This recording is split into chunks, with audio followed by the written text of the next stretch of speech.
नमस्कार मित्रहो, स्टॉइक विचारधारेत तुमचे स्वागत आहे. स्टॉइक तत्वज्ञानात सांगितलं बाह्य गोष्टींवर नव्हे तर आपल्या विचारांवर आणि कृतींवर नियंत्रण ठेवणं हेच खरे स्वातंत्र्य आहे. मार्कस ऑरेलियस म्हणतात, तुमचं मन जसं आहे तसंच तुमचं आयुष्य बनतं. एपिक्टेटस यांचंही तत्वज्ञान आहे, तुम्ही गोष्टींना कसं पाहता त्यावरच तुमचा अनुभव अवलंबून असतो.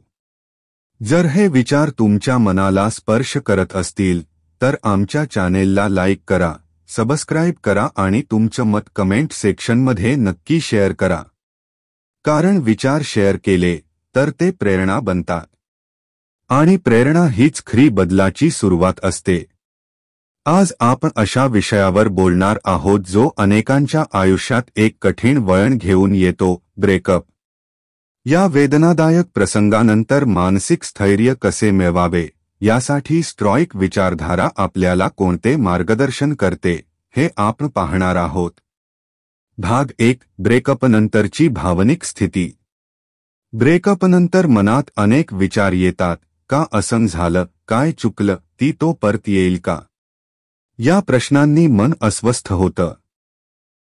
स्टॉइक विचारधारा सांगते की आपल्या नियंत्रणात नसलेल्या गोष्टींवर चिंता करण्याऐवजी आपल्या प्रतिक्रिया नियंत्रित करणे अधिक महत्त्वाचे आहे.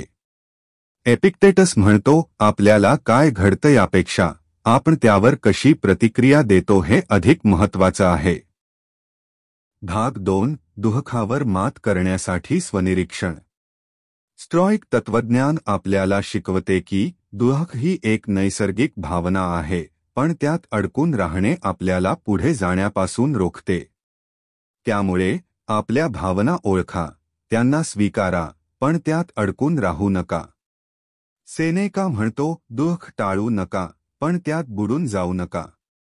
भाग 3. आत्ममूल्य आणि स्वावलंबन. ब्रेकअपनंतर आपलं आत्ममूल्य कमी झाल्यासारखं वाटू शकतं. पण स्टॉइक विचारधारा सांगते की आपलं मूल्य आपल्या नियंत्रणात आहे आणि ते इतरांच्या वागणुकीवर अवलंबून नाही. मार्कस ऑरेलियस म्हणतो, तुमचं मन शांत असेल तर बाह्य गोष्टी तुम्हाला त्रास देऊ शकत नाहीत. भाग 4. नियंत्रणात असलेल्या गोष्टींवर लक्ष केंद्रित करा. स्टॉइक तत्वज्ञानानुसार आपल्या नियंत्रणात असलेल्या गोष्टींवर लक्ष केंद्रित करणे आवश्यक आहे. आपल्या भावना, विचार आणि कृती या आपल्या नियंत्रणात आहेत. त्यामुळे त्यांच्यावर काम करा. भाग 5. भविष्याची तयारी. स्टॉइक विचारधारा आपल्याला शिकवते की भविष्य अनिश्चित आहे, पण आपण त्यासाठी तयार राहू शकतो. प्रिमेडिटेशिओ मलोरम म्हणजेच भविष्यातील संभाव्य अडचणींचा विचार करून मानसिक तयारी करणे. भाग 6. स्वप्रेम आणि आत्मस्वीकृती. ब्रेकअपनंतर स्वतःला दोष देणे सामान्य आहे. पण स्टॉइक तत्वज्ञान सांगते की स्वतःला माफ करा आणि पुढे जा. स्वतःवर प्रेम करा, कारण तेच तुमचं खरे बळ आहे. भाग 7. एकांत आणि मौनाचे महत्त्व. स्टॉइक विचारधारा एकांत आणि मौन यांना महत्त्व देते. स्वतःशी संवाद साधण्यासाठी एकांत आवश्यक आहे. ध्यान, वाचन आणि स्वनिरीक्षण यामुळे मन शांत होते. भाग 8. इतरांच्या मतांपासून मुक्तता.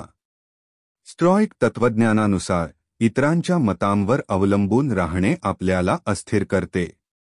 त्यामुळे स्वतःच्या मूल्यांवर विश्वास ठेवा आणि त्यानुसार वागा.